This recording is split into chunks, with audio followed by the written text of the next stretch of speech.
আমার নিয়ম 12 মাসে 1 বছর, তার মাঝে আমি আল্লাহ 4টা মাসকে সম্মানিত করেছি। ফালা তাযলিমু ফীহিন্না আনফুসাকুম, এই সম্মানিত 4টা মাসের মধ্যে তোমরা নিজেদের প্রতি জুলুম করো না। এইবার এই সম্মানিত 4টা মাস কোনগুলো জানার দরকার আছে না নাই? আল্লাহ রাব্বুল আলামিনের হাবিব নূর নবীজি আমার মুহাম্মদ সাল্লাল্লাহু আলাইহি ওয়াসাল্লাম হাদিস শরীফের মধ্যে বলেন, বিখ্যাত হাদিসের কিতাব সহিহুল বুখারী 3197 নম্বর হাদিস, আল্লাহ নবী বলেন, আয-যামানু ক্বাদ ইস্তাদারা কাহাইআতিহি ইয়াওমা খালাকাস সামাওয়াতি ওয়াল আরদ। আল্লাহ রাব্বুল আলামিনের হাবিব বলেন, আল্লাহ রাব্বুল আলামিন যেদিন থেকে আসমান জমিন সৃষ্টি করেছেন সেদিন থেকেই দিনের পর রাত আসে, রাতের পর দিন আসে, সবাই এই একই নিয়মে অতিক্রম করছে। সেই আসমান জমিন যেদিন থেকে সৃষ্টি করেছেন সেদিন থেকে সবাই যেমনিভাবে অতিক্রম করছে, রাতের পর দিন আসে, দিনের পর রাত আসে, আজও ঠিক একইভাবে রাতের পর দিন আসে, দিনের পর রাত আসে। এইবার আল্লাহ নবী বলেন, আস-সানাতু 12 শাহরান, 12 মাসে 1 বছর, মিনহা আরবাতুল হুরুম, 4 মধ্যে 4টি মাস আছে সম্মানিত মাস, সালাসাতুল মুতাওয়ালিয়াত, ওই সম্মানিত 4টা মাসের মধ্যে 3টা মাস আছে এবং যে 3টা মাস একটার পরে আরেকটা আসে। সালাসাতুল মুতাওয়ালিয়াত, যুলকাদা, যুলহিজ্জা ওয়াল মুহররম। নবীজি বলেন, সেই পবিত্র 4টা মাসের মধ্যে 3টা মাস হচ্ছে যুলকাদা, জিলহজ মাস, যুলহিজ্জা, জিলকাদ মাস, জিলকাদ মাস, জিলহজ মাস, ওয়াল মুহররম 3 নম্বর হচ্ছে মুহররম মাস, ওয়া রজবুল মুদার আল্লাযী বাইনাল জুমাদা ওয়া শাবান। নবীজি বলেন 4 নম্বর হচ্ছে রজব মাস, যেটা জুমাদাল উখরা আর শাবান মাসের মধ্যবর্তী মাস। তাহলে এই হাদিস থেকে জানতে পারলাম 4টা মাস সম্মানিত মাস। কয়টা মাস? 4টার মধ্যে একটা মাসের নাম কি? মুহররম। একটা মাসের নাম কি? মুহররম। এইবার দেখেন, আমরা যে মাহফিল করি, আলোচনা সভা করি, ইমাম হুসাইনের শাহাদাত বার্ষিক উপলক্ষে আমরা যে আলোচনা সভা করি, এগুলো কোরআন হাদিস আছে না নাই? এবার দেখেন, আল্লাহ কোরআনের সূরা তাওবার 32 নম্বর আয়াতের মধ্যে বলেন, ফালা তাযলিমু ফীহিন্না আনফুসাকুম, তোমরা এই পবিত্র মাসগুলোতে, সম্মানিত মাসগুলোতে নিজেদের প্রতি তোমরা জুলুম করো। আর আসতে বলেন, জুলুম করো। এখন আল্লাহ যে জুলুম করতে না করলেন এর অর্থ কি? বিখ্যাত তাফসীরের কিতাব তাফসীরুল কাশফের মধ্যে ইমাম জামাখশরী রাহমাতুল্লাহি আলাইহি লিখেন, ও জগতের মানুষ সকলেরা, তোমরা শুনে রাখো, যদি কোনো বান্দা এই সম্মানিত মাসগুলোতে বেশি বেশি করে নেক আমল করে, আল্লাহ তাআলা তাকে সারা বছর নেক আমলের সুযোগ করে দিবে। সুবহানাল্লাহ। তাহলে আলোচনা সভা করা, ওয়াজ মাহফিল করা, মিলাদ মাহফিল করা, জিকির মাহফিল করা, এগুলা কি সওয়াবের কাজ না গুনার কাজ? আর আসতে বলেন, সওয়াবের কাজ না গুনার কাজ? আর বিশেষভাবে যখন এই সম্মানিত মাসগুলোতে করা হয় তখন এর মর্যাদা আরো বেড়ে যায়। বলেন সুবহানাল্লাহ। এবার দেখেন, আমরা যে স্মরণ সভা করলাম, খুব মনোযোগ দিয়ে শোনেন। হযরত ইমাম হুসাইন রাদিয়াল্লাহু তাআলা আনহু নবীজি কি ছিলেন? নবীজির সম্পর্কে কি লাগতেন? নাতি। নবীজির নাতি। তো ইমাম হুসাইন রাদিয়াল্লাহু তাআলা আনহু তিনি তো এমন এক ব্যক্তি যার ব্যাপারে নবীজি সাল্লাল্লাহু আলাইহি ওয়াসাল্লাম বলেছেন, সাইয়্যিদা শাবাবি আহলিল জান্নাহ, হাসান হুসাইন আমার নাতিদ্বয়, তারা হচ্ছে জান্নাতের যুবকদের সর্দার। এখন আমির মুয়াবিয়া তিনি যখন অসুস্থ হয়ে গেলেন, অসুস্থ হওয়ার পর তার ছেলের নাম হচ্ছে ইয়াজিদ। তার ছেলের নাম কি? আর আসতে বলেন, তার ছেলের নাম কি? ইয়াজিদ। সে চিন্তা করলো, বাবা যখন অসুস্থ, এটাই আমার সুযোগ খেলাফত লাভ করা, রাষ্ট্রনায়ক হওয়া। তো বাবার অসুস্থতাকে কারণ দর্শাইয়া সে খেলাফতের দায়িত্বে অধিষ্ঠিত হলো যে না এখন থেকে আমি এক পর্যায়ে তার বাবা আমিরে মুয়াবিয়া ইন্তেকাল করলো। ইন্তেকাল করার পর এইবার ইয়াজিদ তো আর তার মসনদ ছাড়ে না, বরং সে আরো গভীরভাবে বসে গেল, কঠিনভাবে, যে না যা কিছুই হোক মসনদ ছাড়া যাবে। এইবার সে তো একটা ফাঁসের পুরো বাবা জীবিত থাকতে সে গোপনে যে সমস্ত অন্যায় কাজগুলা করতো, মদ খাইত, জেনা ব্যভিচার করত, অন্যায় অনাচার করত প্রকাশ্যে। কিন্তু বাবা যখন ইন্তেকাল করলো তখন সে তো এখন রাষ্ট্রনায়ক, এখন তো তার উপরে আর কেউ নাই। এই মুহূর্তে সে খুব বেশি প্রকাশ্যে জেনা ব্যভিচার, মদের আসর জমাতে শুরু করলো। এক পর্যায়ে সে চিন্তা করলো, এখন যদি আমি বড় বড় সাহাবায়ে কেরামদেরকে আমার কাছে বায়াত না গ্রহণ করাই, তাহলে তো আমার এই মসনদ টিকে থাকবে না। এজন্য সে বড় বড় সাহাবীদের কাছে চিঠি লিখল। ইমামে হুসাইন রাদিয়াল্লাহু তাআলা আনহুর কাছে চিঠি লিখল, হে ইমাম হুসাইন, আপনি আমার হাতে বায়াত গ্রহণ করুন। তখন মদিনার যে গভর্নর ছিল সে ইমাম হুসাইনকে হযরত আব্দুল্লাহ ইবনে জুবাইর রাদিয়াল্লাহু তাআলা আনহুকে এবং আব্দুল্লাহ বিন ওমর রাদিয়াল্লাহু তাআলা আনহুকে তার বাড়িতে দাওয়াত করেছে। কি করেছে? তারা দাওয়াতে গেলেন। যাওয়ার পর এবার সে বলতেছে, দেখো এখন তো আমাদের নেতা ইয়াজিদের হাতে তোমরা বায়াত গ্রহণ করো। কেমন লোকদেরকে বলতেছে? জান্নাতের যুবকদের সর্দার ইমাম হুসাইনকে বলতেছে পাপিষ্ঠ ইয়াজিদের হাতে বায়াত গ্রহণ করতে। জোরে বলেন নাউজুবিল্লাহ। ইমাম হুসাইন রাদিয়াল্লাহু তাআলা শোনার সাথে সাথে নিষেধাজ্ঞা জ্ঞাপন করলেন যে না, তার মতো পাপিষ্ঠের হাতে আমি নবীর নাতি হয়ে তার কাছে বায়াত গ্রহণ করা সম্ভব না। আব্দুল্লাহ বিন জুবাইর রাদিয়াল্লাহু তাআলা আনহু এবং আব্দুল্লাহ বিন ওমর রাদিয়াল্লাহু আনহু তারাও নিষেধ করে দিলেন। তারা না করে সাথে সাথে মদিনা ত্যাগ করে মক্কায় চলে গেলেন।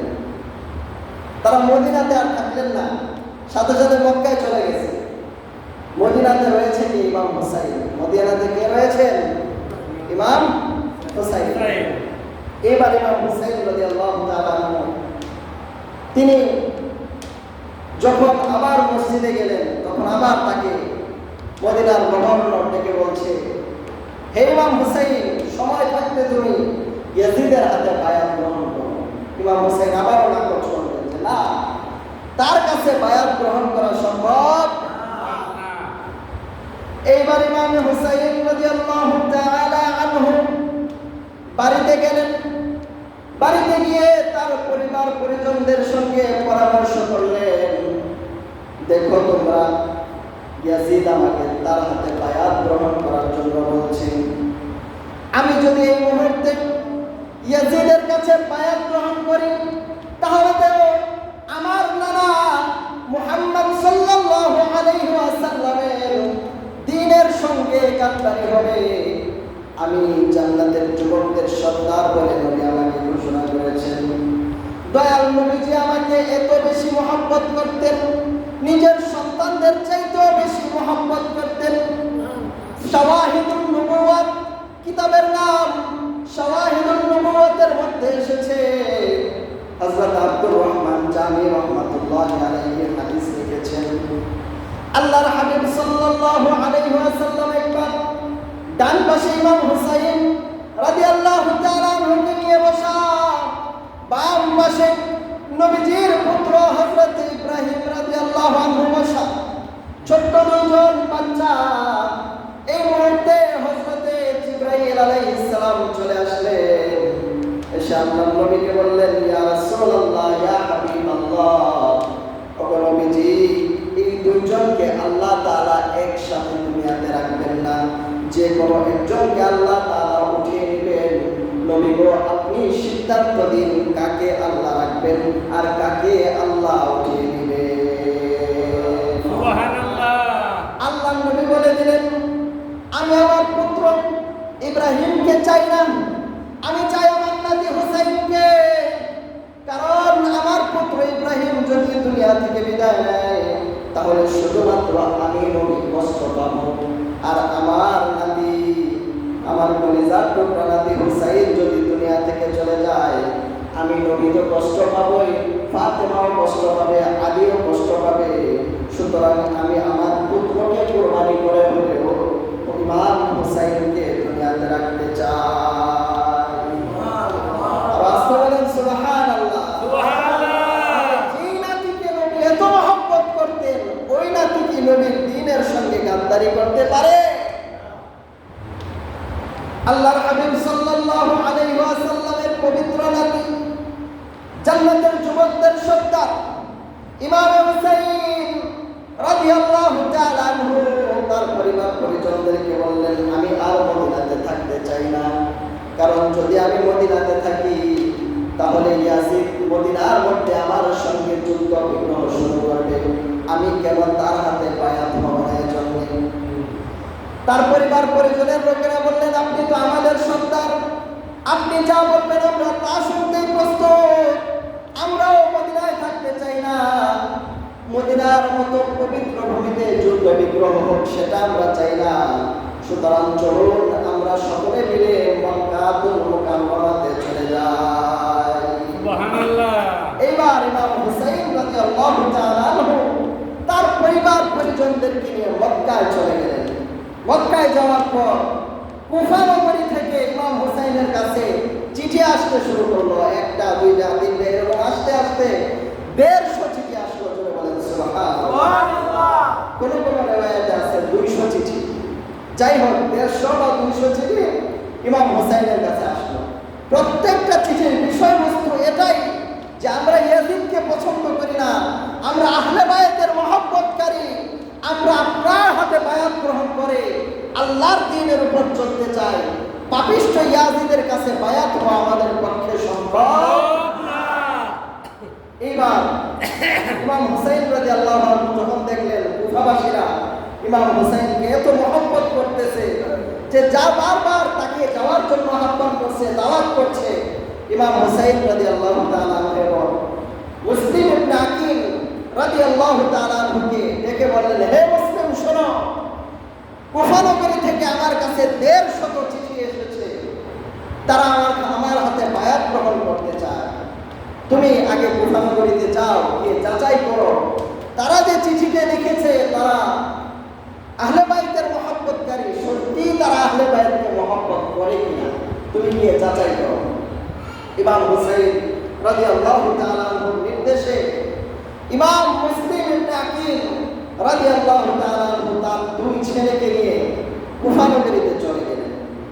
কুফা নগরীতে যাওয়ার পর এবার দেখেন কুফা নগরীর যত মানুষ সবাই আহলে বায়াতের মহব্বতকারী, আহলে বায়াতের জন্য জান দিয়ে দিল, এমন অবস্থা। অল্প কয়েকদিনের মধ্যে ইমাম মুসলিম ইবনে আকিলের হাতে 40,000 লোক বায়াত গ্রহণ করেছে। আর আস্তে বলেন সুবহানাল্লাহ। কি বলেন, আহলে বায়াতের মহব্বত দেখাচ্ছে কিনা? দেখাচ্ছে কিনা? ইমাম মুসলিম যেদিকেই যায় সেদিকেই তার সাথে 150-200 লোক সব সময় থাকে, সব সময় লোকজন তার আদর আপ্যায়ন করে, খেদমত করে, এমন অবস্থা। ইমাম মুসলিম রাহমাতুল্লাহি আলাইহি কিছুদিন যাওয়ার পর যখন দেখলেন এমন অবস্থা, তারা আমার মতো গোলামকে এত মহব্বত করে, যদি আল্লাহর নবীর কলিজার টুকরা নাতি ইমাম হুসাইন রাদিয়াল্লাহু তাআলা আনহু কুফা নগরীতে আসেন তাহলে তো তারা তাদের কলিজা কেটে দিয়ে দিবে। আর আস্তে বলেন সুবহানাল্লাহ। এইবার মুসলিম রাহমাতুল্লাহ রাদিয়াল্লাহু তাআলা আনহু ইমাম হুসাইন রাদিয়াল্লাহু আনহুর কাছে চিঠি লিখলেন, হে ইমাম হুসাইন, আপনার কাছে যে তারা চিঠি লিখেছিল যে তারা আহলে বায়াতকে ভালোবাসে, আপনার হাতে বায়াত গ্রহণ করতে চায়, কথা ঠিকই আছে, তারা তো সত্যি আপনাকে ভালোবাসে। এই অল্প কিছুদিনের মধ্যেই তারা আমার কাছে 40,000 লোক বায়াত গ্রহণ করেছে। আমার কাছেই যদি 40,000 লোক বায়াত গ্রহণ করে, আপনি আসলে তো সবাই তাদের জান পর্যন্ত আপনার জন্য দিয়ে দিবেন। সুবহানাল্লাহ। এইবার এই চিঠি লেখার কয়েকদিন পর এই যে কুফা নগরীর মধ্যে মধ্যে এ তো আহলে বায়াতের মহব্বতকারী, তাদের মধ্যে এক দুইজন ইয়াজিদের অনুসারী আছে না নাই? আর আছে বলেন, আছে না নাই? এবার ইয়াজিদের পক্ষের কয়েকজন লোক মিলে ইয়াজিদের কাছে চিঠি লিখছে, হে ইয়াজিদ, তুমি নাকে তেল দিয়ে ঘুমাচ্ছ, আর তোমার রাজ্যের মধ্যে কুফা নগরের মধ্যে ইমাম হুসাইনের অনুসারী ইমাম মুসলিম ইবনে আকিল রাদিয়াল্লাহু তাআলা আনহু এসে 40,000 লোক তার হাতে বায়াত গ্রহণ করিয়েছে। তুমি যদি এখনো পদক্ষেপ না নেও, অল্প কয়েকদিনের মধ্যেই তোমাকে ধূলিসাৎ করে দেবে, তোমার রাজত্ব আর থাকবে না, তোমার নাম নিশানাও থাকবে না। এরকম ভাবে চিঠি লেখার পর এই চিঠি যখন ইয়াজিদের হাতে পৌঁছেছে, ইয়াজিদের তো মাথা গরম, হায় হায়, আমি রাজত্ব টিকানোর জন্য যাদেরকে আমার হাতে বায়াত গ্রহণ করাইতে চাইলাম, তারা নাকি আবার গিয়ে কুফা নগরীতে বায়াত গ্রহণ করায়। কত বড় সাহস! আমার রাজত্ব ধ্বংস করবে, সেটা আমি দিব? রাস্তায় বলেন দিব? এবার সে বসরার যে গভর্নর ছিল উবাইদুল্লাহ ইবনে জিয়াদ, তাকে পাঠালেন কুফা নগরীতে। আর কুফা নগরীতে যে গভর্নর ছিল তাকে বরখাস্ত করছে। কেন বরখাস্ত করলো? কারণ সে তো কোনো পদক্ষেপ নেয় নাই ইয়াজিদের পক্ষে আর হুসাইনের বিপক্ষে। তো এজন্য তাকে বরখাস্ত করে কুফা নগরীতে উবাইদুল্লাহ ইবনে জিয়াদ নামক সন্ত্রাসীকে কুফার গভর্নর বানিয়ে পাঠালো। যারা বলেন নাউজুবিল্লাহ।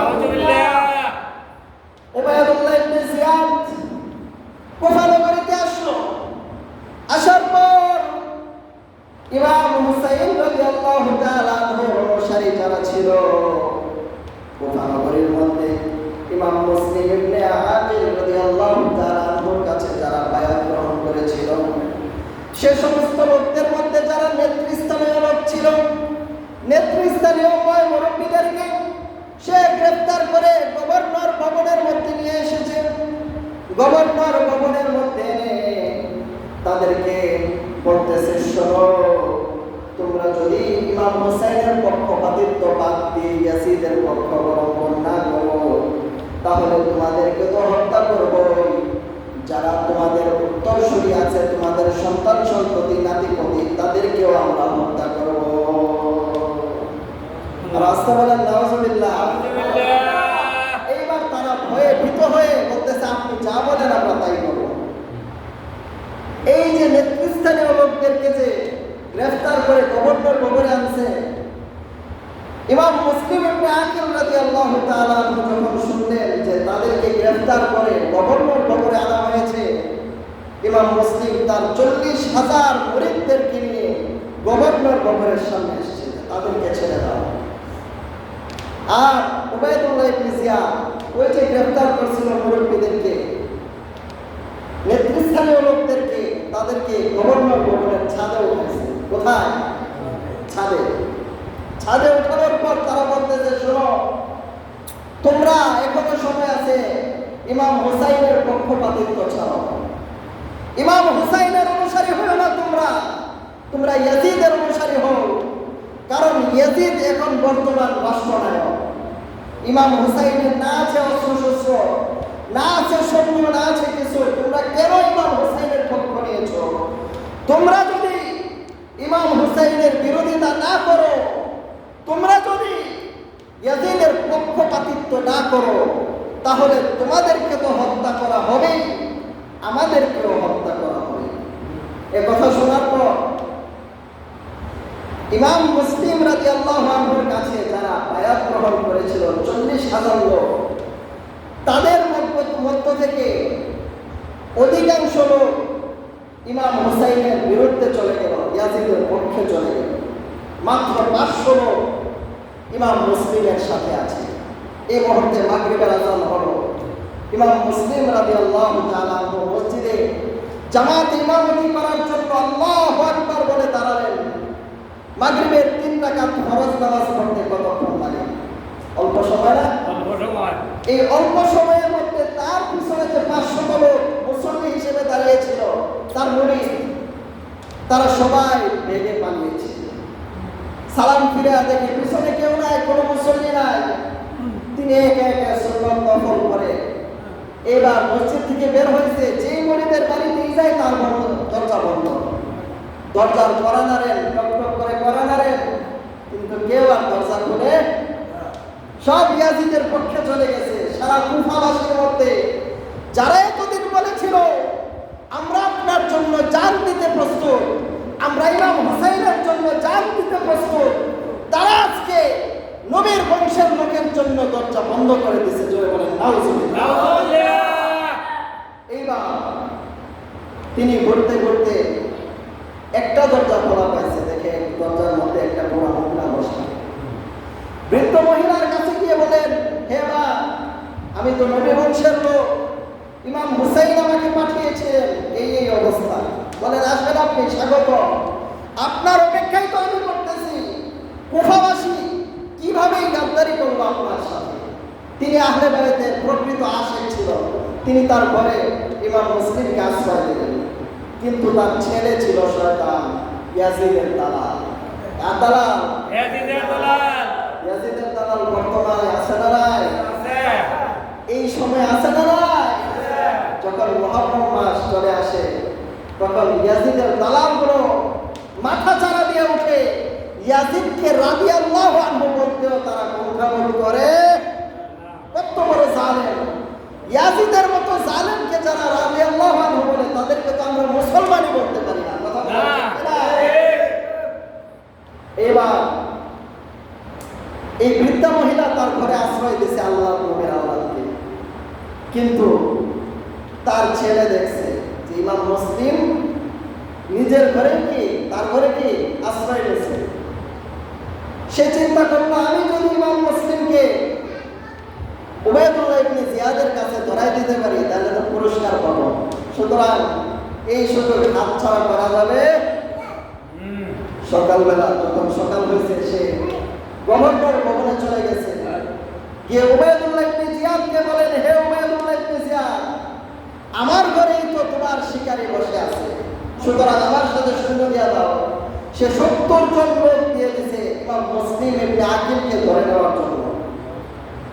যখন ইমাম মুসলিম ইবনে আকিল সকালবেলা ঘর থেকে বের হয়েছেন, বের হওয়ার পর দেখেন 70 জন সৈন্য তার সঙ্গে যুদ্ধ করার জন্য আসছে। তাদেরকে পাঠাইছে ধরে নেওয়ার জন্য, আর তারা যুদ্ধ করতে আসছে।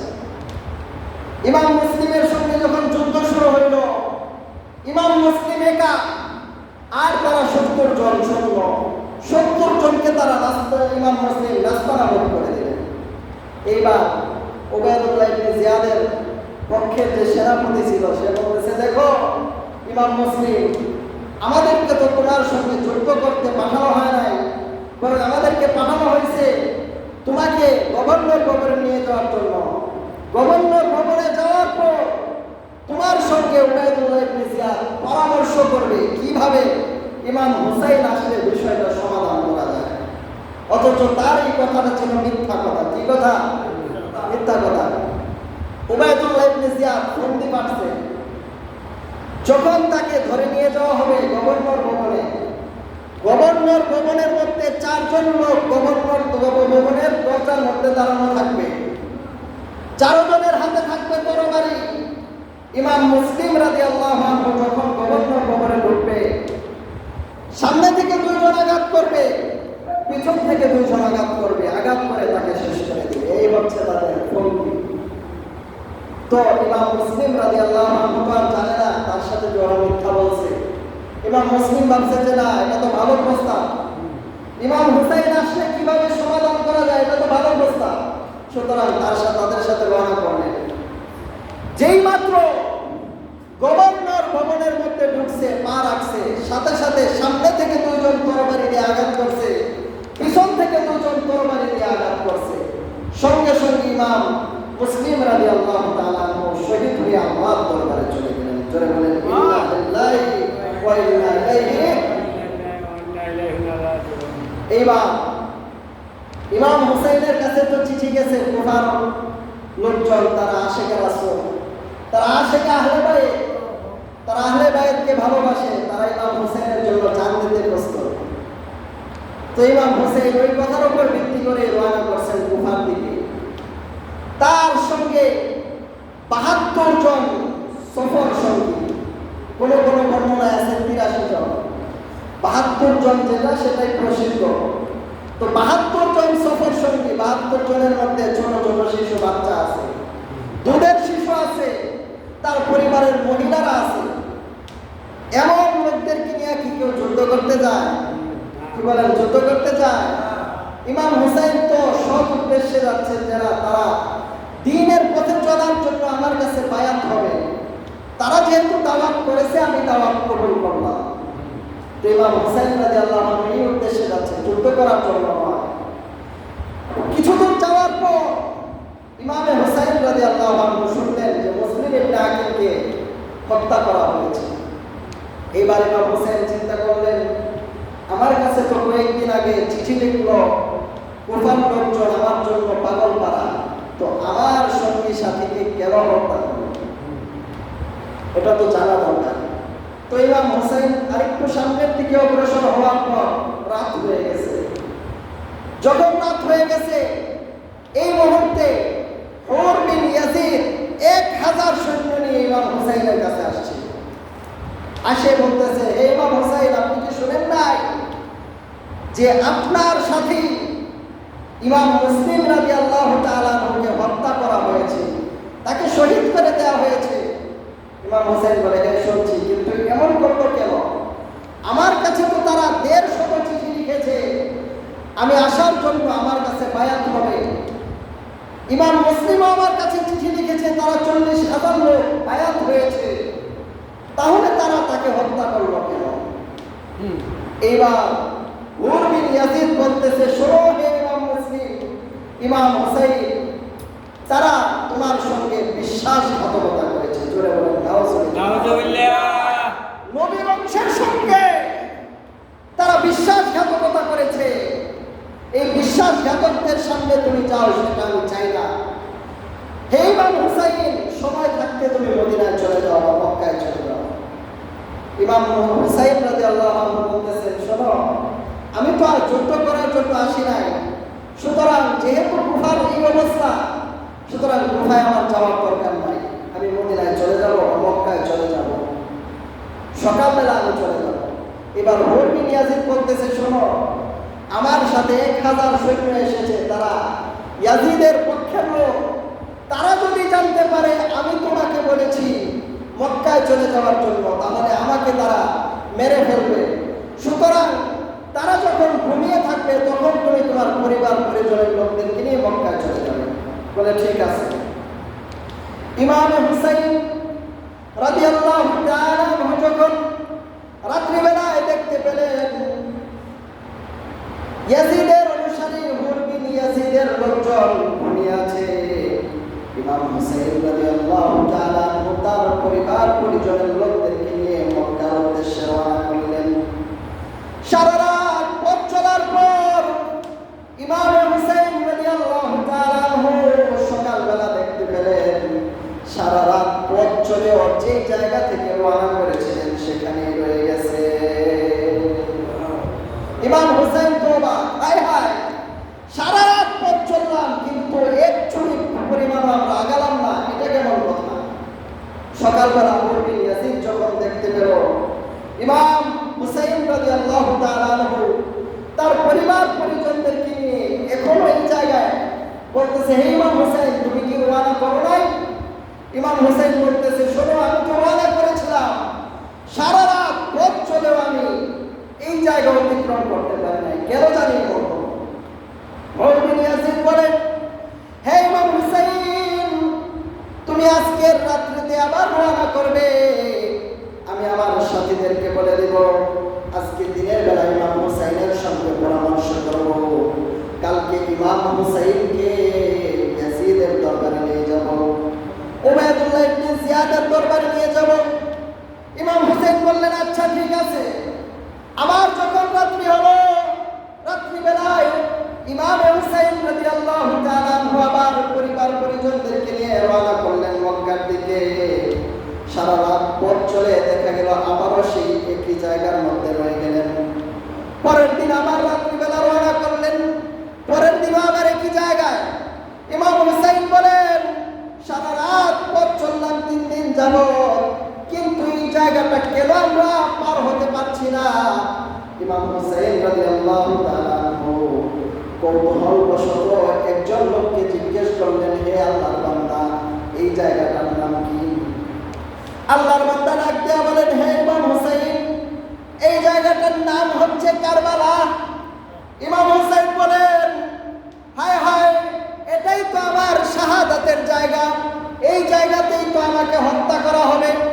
ইমাম হুসাইন রাদিয়াল্লাহু তাআলা আনহুর ব্যাপারে আজ থেকে ১৫০০ বছর আগে আপনার নবী, আমার নবী, নূরের নবী, রাহমাতুল লিল আলামিন ঘোষণা করে দিয়ে গিয়েছিলেন, সায়াকতুলু উম্মতি, ইন্না উম্মতি সায়াকতুলু হাদা।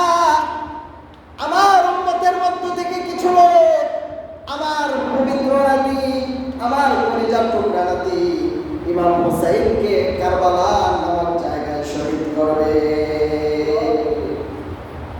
ইমাম হুসাইন এইবার তার পরিবার পরিজনের লোকদেরকে ডেকে বললেন, শোনো, এই জায়গায় আমরা 3 দিন না 3 বছরও যদি পথ চলি তারপরে অতিক্রম হতে পারবো না, কারণ আমার নানা ঘোষণা করে গিয়েছেন কারবালা নামক জায়গায় আমাকে শহীদ করা হবে। সুবহানাল্লাহ। ইমাম হুসাইন বলেন, শোনো, তোমরা চলে যাও বাড়িতে, আমাকে যেহেতু শহীদ করা হবে, তারা আমার রক্ত চায়, সুতরাং আমি থাকি আর তোমরা বাড়িতে চলে যাও। কিন্তু ইমাম হুসাইনের পরিবারের লোকজন বললেন, না, আপনাকে বিপদে রেখে আমরা যেতে পারি না। এদিকে উবাইদুল্লাহ ইবনে জিয়াদ 4000 বাহিনী নিয়ে আরেকজন পাঠালেন, আরেকজন লোকের নেতৃত্বে 4000 সৈন্য পাঠালেন ইমাম হুসাইনের সঙ্গে যুদ্ধ করার জন্য। তারা ইমাম হুসাইনের কাছে আসলো, ইমাম হুসাইনের কাছে এসে বললেন, হে ইমাম হুসাইন, আপনি ইয়াজিদের হাতে বায়াত গ্রহণ করুন। ইমাম হুসাইন বলেন, না, আমরা ইয়াজিদের হাতে কখনো বায়াত গ্রহণ করব না। ইমাম হুসাইনকে বলল, শোনো, তুমি যদি ইয়াজিদের হাতে বায়াত গ্রহণ না করো, তাহলে তোমার সঙ্গে আমরা যুদ্ধ করব। ইমাম হুসাইন বলেন, শোনো, তোমাদের সঙ্গে তো আমি যুদ্ধ করতে আসি নাই, আমি তো এসেছি তোমরা দাওয়াত করেছো সেজন্য এসেছি, আমি তো যুদ্ধ করার জন্য আসি নাই। আপনাদের কি ঘুমে ধরছে? একটু জিকির করেন, সুবহানাল্লাহ আলহামদুলিল্লাহ লা ইলাহা ইল্লাল্লাহ সুবহানাল্লাহ আলহামদুলিল্লাহ লা ইলাহা ইল্লাল্লাহ লা ইলাহা ইল্লাল্লাহ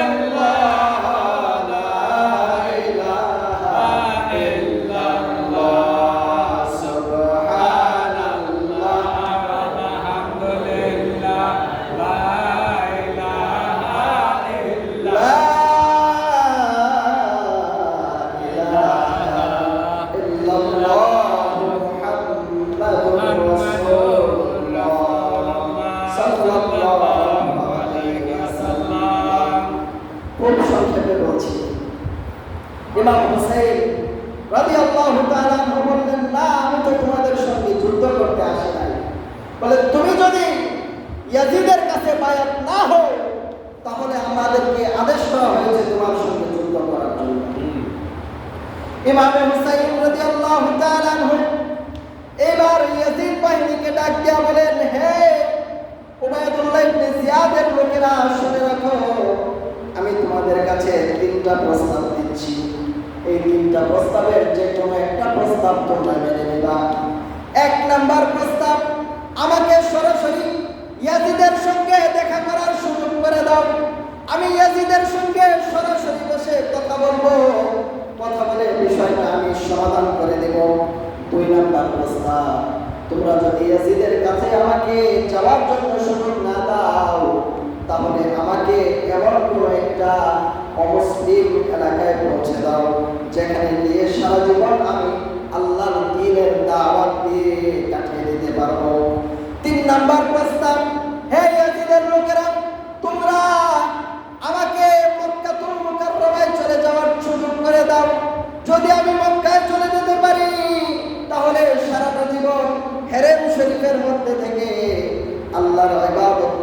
করে কাটিয়ে দিব। এই তিনটা প্রস্তাবের কোনো একটা প্রস্তাব তোমরা মেনে নাও। কিন্তু আফসোসের বিষয়, কুখ্যাত ইয়াজিদ বাহিনী ইমাম হুসাইন রাদিয়াল্লাহু তাআলা আনহু তিনটা প্রস্তাবের কোনো একটা প্রস্তাবও তারা মানল না। তারা ইমাম হুসাইনকে জানিয়ে দিল, হে ইমাম হুসাইন, আমরা কোনো কথা শুনতে চাই না। হয় তুমি ইয়াজিদের কাছে বায়াত হও, নতুবা তুমি আমাদের সঙ্গে যুদ্ধের জন্য প্রস্তুত হয়ে যাও। ইমাম হুসাইন রাদিয়াল্লাহু তাআলা আনহু কোনোভাবেই যখন তাদেরকে বোঝাতে পারলেন না, তখন তিনি যুদ্ধের জন্য প্রস্তুতি নিলেন। পরিবার পরিজনের লোকদের কাছে গেলেন, হে আমার পরিবারের লোকেরা, তোমরা এখানে তাঁবু গাড়ো, কারণ তারা আমাদেরকে যেতে দিবে না, তারা আমাকে যেতে দিবে না, তারা আমার রক্ত চায়, তারা আমাকে শহীদ করতে চায়, সুতরাং তোমরা এখানে তাঁবু গাড়ো। আল্লাহর নবীর পরিবার পরিজনের লোকেরা যখন তাঁবু গাড়ার জন্য মাটির মধ্যে করতে, যেখানেই মাটির মধ্যে করতে, সেখান থেকেই তাজা রক্ত বের হয়, মাটি থেকে তাজা রক্ত বের হয়। ইমাম যায়নুল আবেদিন রাদিয়াল্লাহু তাআলা ইমাম হুসাইনকে ডেকে বলেন, হে ইমাম হুসাইন, যেখানেই ডুব দিচ্ছি সেখান থেকেই তো তাজা রক্ত বের হচ্ছে। ইমাম হুসাইন বলেন, শোনো, আমাকে তো এখানে হত্যা করা হবে, নবী পরিবারকে এখানে হত্যা করা হবে, এটাই হচ্ছে তার নিদর্শন। আল্লাহ রাব্বুল আলামিন আমাদেরকে আগাম জানিয়ে দিচ্ছে, এই মাটি পর্যন্ত রক্ত ছেড়ে দিয়েছে, আমাদের রক্ত এই মাটির মধ্যে পড়বে।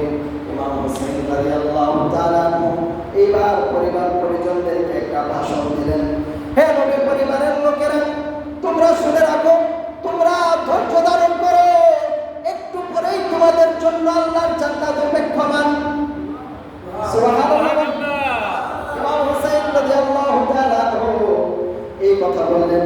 ওইদিকে ইয়াজিদ বাহিনী ইমাম হুসাইন সহ ৭২ জন কাফেলার জন্য ফোরাত নদীর পানি বন্ধ করে দিয়েছে। নবী পরিবারের লোকেরা ওযু করার পানি নাই, গোসলের পানি নাই, পানি পান করার পানি নাই। ফোরাত নদীর পানি পশু পাখি খায়, ফোরাত নদীর পানি সকলে খায়, কিন্তু আল্লাহর নবীর পরিবারের লোকেদের জন্য পানি নাই। ইমাম হুসাইন রাদিয়াল্লাহু তাআলা আনহু সহ তার পরিবার পরিজনের ৭২ জন লোক পিপাসু, কিন্তু তাদের জন্য পানির ব্যবস্থা নাই। যাই হোক, যুদ্ধ শুরু হয়ে গেল। শুরুতে ইমাম হুসাইন রাদিয়াল্লাহু আনহুর পক্ষ থেকে একজন গেল, যাওয়ার পর কিছুক্ষণ যুদ্ধ করার পর তিনি শহীদ হলেন। এইভাবে একজন একজন করে ইমাম হুসাইন রাদিয়াল্লাহু তাআলা আনহুর পরিবার পরিজনের সমস্ত পুরুষরা শাহাদাত বরণ করলো। শুধুমাত্র ইমাম হুসাইন রাদিয়াল্লাহু তাআলা আনহু বাকি, আর ইমাম আলী আকবর রাদিয়াল্লাহু তাআলা আনহু বাকি, আর ইমাম যায়নুল আবেদিন রাদিয়াল্লাহু তাআলা আনহু বাকি। সকলে শাহাদাত বরণ করেছে। এদিকে ইমাম হুসাইনের কলিজার টুকরা সন্তান পানির পিপাসায় কাতর আলী আসগর রাদিয়াল্লাহু তাআলা, ছোট্ট শিশু, দুধের শিশু, পানির পিপাসায় কাতর, মার স্তনে দুধ নাই। শাহার বানু ডাক দিয়ে ইমাম হুসাইনকে বললেন, হে ইমাম হুসাইন, কলিজার টুকরা সন্তান তো ছটফট করছে, আপনি যান না একটু তাদের কাছে গিয়ে বলুন এই নবীর আওলাদকে একটু পানি দিবে কিনা। ইমাম হুসাইন রাদিয়াল্লাহু তাআলা আনহু ইয়াজিদ বাহিনীর কাছে ছোট্ট শিশু আলী আসগরকে নিয়ে গেলেন, গিয়ে বললেন, হে ইয়াজিদ বাহিনীর শোনো, ছোট্ট শিশুর সাথে তো তোমাদের কোনো দুশমনি নাই, দুশমনি হয়তো আমার সাথে, আমি হুসাইনের সাথে দুশমনি, কিন্তু ছোট্ট শিশু আলী আসগরের সাথে তো তোমাদের কোনো দুশমনি নাই। সুতরাং তোমরা ছোট্ট শিশু আলী আসগরকে সামান্য একটু পানি পান করার সুযোগ দাও। তারা তো পানি দিলই না, বরং পিছন দিক থেকে একজন একটা তীর নিক্ষেপ করলো। ওই তীরটা গিয়ে ইমাম আলী আসগর রাদিয়াল্লাহু তাআলা আনহুর বুকের মধ্যে লেগে সঙ্গে সঙ্গে তার রূহ বের হয়ে গেল। তিনি শাহাদাত বরণ করলেন। এইবার ইমাম হুসাইন কান্না করতে করতে ছোট্ট শিশু আলী আসগরের রক্তাক্ত শরীর নিয়ে চলে গেলেন তাঁবুতে।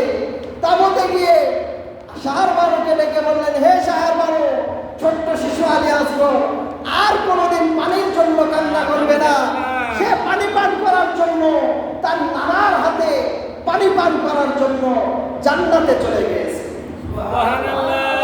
পানি পান করবে, আল্লাহর নবী যখন পানি পান করাবে সেই পবিত্র পানি সে পান করবে। দুনিয়ার এই ফোরাত নদীর পানি সে পান করে। ইমাম হুসাইন রাদিয়াল্লাহু তাআলা আনহুর দরবারে আলী আকবর চলে আসলেন, আমাকে সুযোগ দিন যুদ্ধ করার জন্য।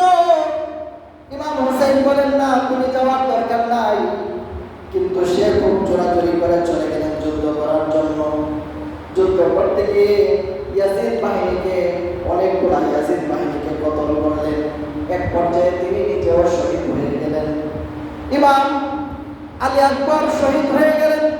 তারপর জয়নাল আবেদিন আসে, ইয়া ইমাম হুসাইন, আমাকে সুযোগ দিন, আমি যেন শাহাদাতের পেয়ালা পান করতে পারি। ইমাম হুসাইন বলেন, না, তোমাকে যুদ্ধ করার সুযোগ দেওয়া হবে না, কারণ তুমি যদি যুদ্ধের ময়দানে গিয়ে শহীদ হয়ে যাও তাহলে নবী বংশের আর কোনো লোক বেঁচে থাকবে না। নবী বংশ কার মাধ্যমে ইসলাম লাভ করবে? সুবহানাল্লাহ। ইমাম হুসাইন এইবার তাকে বুঝ দিয়ে ইমাম হুসাইন নিজে বের হলেন।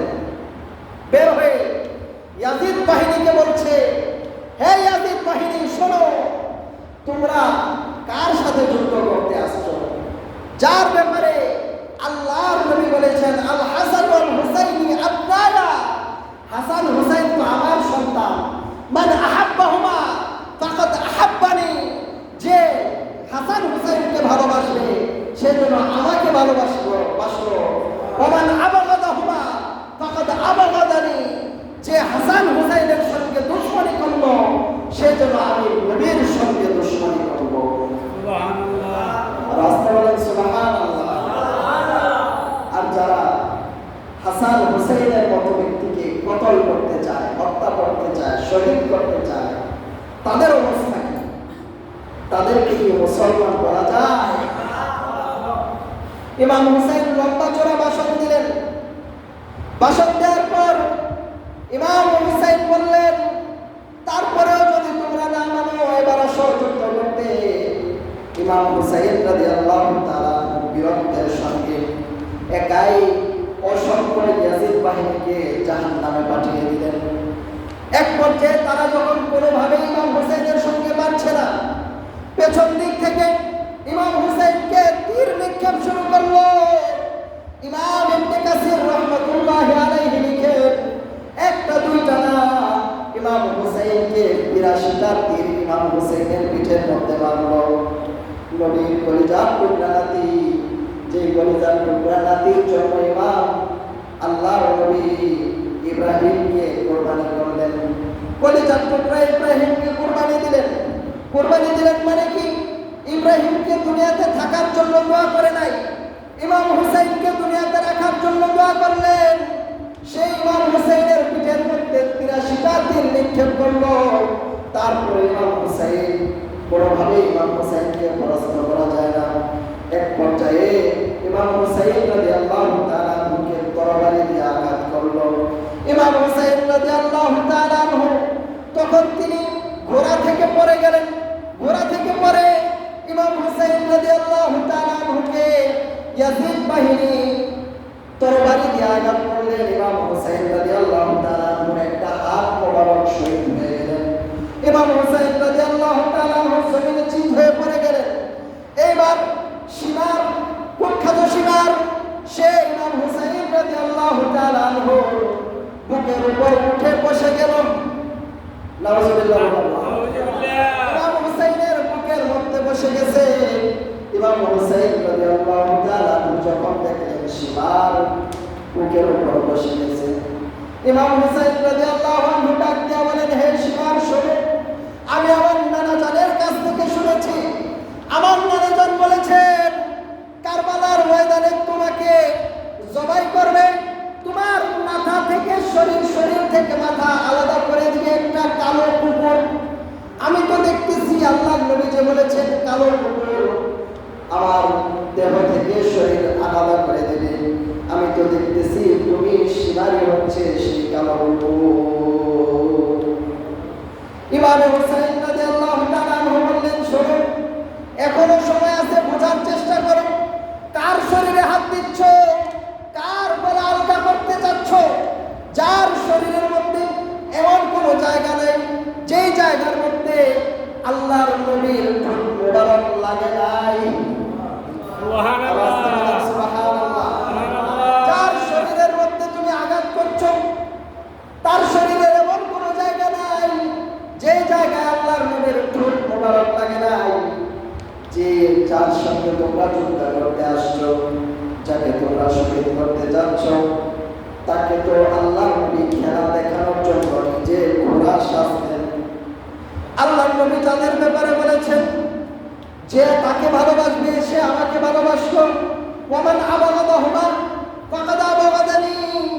যে হাসান হুসাইনকে ঘৃণা করলো, হাসান হুসাইনের সঙ্গে দুশমনি করলো, সে আমি নবীর সঙ্গে দুশমনি করলো। এমন আল্লাহ নবীর নাতিকে তুমি শহীদ করতে যাচ্ছ, এখনো সময় আছে, বোঝার চেষ্টা করো। কিন্তু কে শুনে কার কথা? সীমার এবার তরবারি দিয়ে আল্লাহর নবীর কলিজার টুকরা নাতি ইমাম হুসাইন রাদিয়াল্লাহু তাআলা আনহু গলা মুবারকের মধ্যে ছুরি চালিয়ে শরীর থেকে কল্লা মুবারক আলাদা করে দিলেন। নাউজুবিল্লাহ। এবার আল্লাহ নবীর বংশের আর কোনো পড়াশোনার বাকি নাই, শুধুমাত্র জয়নুল আবেদিন। যাই হোক, ইমাম হুসাইনকেই তো হত্যা করা তাদের উদ্দেশ্য সফল হয়ে গেছে। এইবার আল্লাহর নবীর কলিজার টুকরা নাতি ইমাম হুসাইন রাদিয়াল্লাহু আনহুর দেহ মুবারক মাটির মধ্যে রাখা।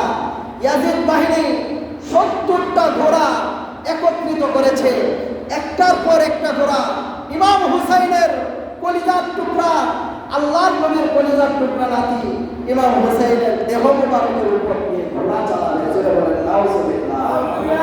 কত বড় জালেম, কত বড় জালেম! এই জালেমদেরকে কি মুসলমান বলার কোনো সুযোগ আছে? এইবার 70টা ঘোড়া ইমাম হুসাইনের দেহ মুবারকের উপর দিয়ে চালানোর পর এইবার ইমাম হুসাইন রাদিয়াল্লাহু তাআলা আনহুর মাথা মুবারক পল্লবের মধ্যে রেখে উঁচা করে সারা বসরা, সারা কুফাবাসীকে দেখাইতেছে, দেখো ইমাম হুসাইন আমাদের সঙ্গে জিহাদে পরাজিত হয়েছে। নাউজুবিল্লাহ। ইমাম হুসাইন কি যুদ্ধ করতে আসছিল? যুদ্ধ করতে আসলে তো ইমাম হুসাইন অস্ত্র নিয়ে আসতো। যুদ্ধ করতে আসলে তো তিনি ছোট ছোট শিশু বাচ্চাদেরকে নিয়ে আসতেন না। যুদ্ধ করতে আসলে তো মহিলাদেরকে নিয়ে আসতেন না, বরং নবীর বড় বড় সাহাবায়ে কেরাম তখনও ছিলেন, তাদেরকে নিয়ে আসতেন, হাজার হাজার সৈন্য নিয়ে আসতেন। কথা বলেন ঠিক কিনা? তাহলে তারা কাপুরুষের মতো ইমাম হুসাইনকে শহীদ করে দিয়ে এবার পেটাগিরি দেখায়। কত বড় জানোয়ার! ইমাম হুসাইন রাদিয়াল্লাহু তাআলা আনহু মাথা মোবারক এবার তারা উবাইদুল্লাহ ইবনে জিয়াদের কাছে নিয়ে গেল।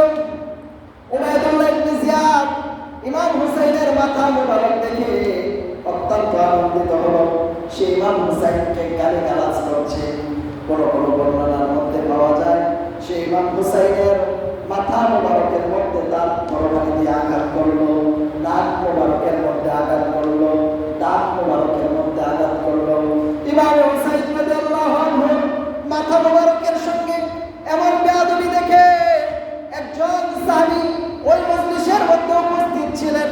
তিনি ডাক দিয়ে বললেন, হে উবাইদুল্লাহ ইবনে জিয়াদ, আল্লাহর কসম তোমার উপর নাযিল হোক, তুমি আল্লাহর নবীর কলিজার টুকরা নাতি ইমাম হুসাইন রাদিয়াল্লাহু আনহুর পবিত্র মাথা মোবারকের সঙ্গে বেয়াদবি করছো। এইদিকে মদিনার মধ্যে আল্লাহর নবীর সাহাবী হযরত আব্দুল্লাহ ইবনে আব্বাস রাদিয়াল্লাহু তাআলা আনহু ঘুমের মধ্যে স্বপ্নে দেখেন আল্লাহর নবী, নূরের নবী, রাহমাতুল লিল আলামিন বিবর্ণ অবস্থায়, চুলগুলো এলোমেলো, পরনের কাপড়গুলো ময়লা, এমন অবস্থায় আল্লাহর নবী দৌড়ে আসছেন। নবীর হাতের মধ্যে একটা ছোট্ট কাচের শিশি।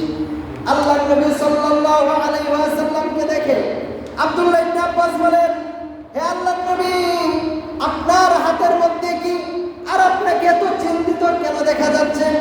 আল্লাহর নবীর সাহাবীর উত্তরে আল্লাহর নবী বললেন, হে আব্দুল্লাহ ইবনে আব্বাস, শুনে রাখো, আমি এই মুহূর্তে ইমাম হুসাইনকে কারবালার ময়দানে শহীদ করা হয়েছে, আমি নবী নিজের চোখে দেখে এসেছি। আর আমি নবীর হাতের মধ্যে যে কাচের বোতল দেখছো, এই কাচের মধ্যে ইমাম হুসাইনের তাজা রক্ত আমি নবী নিয়ে এসেছি। আসতে বলেন সুবহানাল্লাহ। কাল কিয়ামতের ময়দানে যখন আল্লাহ তাআলার দরবারে আমি দাঁড়াবো, তখন আমি ছোট্ট শিশুটা নিয়ে দাঁড়াবো, আমি আল্লাহর কাছে বিচার দেব। আয় আল্লাহ, আমি নবী আমার যেই নাতিকে তো ভালোবাসতাম, আমার কলিজার টুকরা নাতিকে তারা শহীদ করেছে কারবালার ময়দানে, এই দেখো তার শরীরের তাজা রক্ত। আয় আল্লাহ, আমি নবী তাদের বিরুদ্ধে তোমার কাছে নালিশ করছি, কিভাবে তাদের বিচার করবা সেটা তুমি আল্লাহ জানো। এইবার ইমাম হুসাইন রাদিয়াল্লাহু আনহু সেই মাথা মোবারক সহ সমস্ত শহীদদের মাথা মোবারক নিয়ে যাচ্ছে বসরাতে, শাম দেশে, ইয়াজিদের কাছে। কার কাছে? ইয়াজিদের কাছে। খুব সংক্ষেপে বলছি, বিরক্ত হচ্ছেন? শেষ করব, একদম সংক্ষেপে বলে দিচ্ছি। ইমাম হুসাইন রাদিয়াল্লাহু তাআলা আনহুর মাথা মোবারক নিয়ে গেল বসরায় ইয়াজিদের কাছে। ইয়াজিদের কাছে নিয়ে যাওয়ার পর ইয়াজিদ খুব প্রশংসা, খুব আনন্দিত। এক পর্যায়ে সে বলতেছে, আমি তো উবাইদুল্লাহ ইবনে জিয়াদকে বলি নাই ইমাম হুসাইনকে শহীদ করার জন্য। এই কথাটা যে বলছে, এই কথাটাকে কোট করে আমাদের দেশে কিছু ইয়াজিদি মোল্লা, কি মোল্লা? কি মোল্লা? ইয়াজিদি মোল্লা। তারা বলে কারবালার যুদ্ধের মধ্যে তো ইয়াজিদের কোনো হাত ছিল না। যারা বলেন নাউজুবিল্লাহ, ইয়াজিদ কত পবিত্র, ইয়াজিদের কোনো দোষ, কত বড় জালেম। অথচ তারা এটা দেখছে ইয়াজিদ বলছে তাকে হত্যা করতে বলে নাই, কিন্তু সে যে আনন্দিত হইল, সে যে ইমাম হুসাইন রাদিয়াল্লাহু তাআলা আনহুকে গালি দিল, ইমাম হুসাইনকে বলল, হে ইমাম হুসাইন, তোমার চেহারা কেন এত বিশ্রী? নাউজুবিল্লাহ। যে ইমাম হুসাইনের নুরানি চেহারাকে সে বলল বিশ্রী, কি মানে সে কি ইমাম হুসাইনকে পছন্দ করলো না, ঘৃণা করলো? এমনকি আমি ধরে নিলাম ইয়াজিদের কোনো দোষ নাই, কথার কথা, ইয়াজিদের কোনো দোষ নাই, কিন্তু সে তো রাষ্ট্রনায়ক ছিল। তার সময়ে ইমাম হুসাইনকে শহীদ করা হলো। আহলে বায়তের ৭২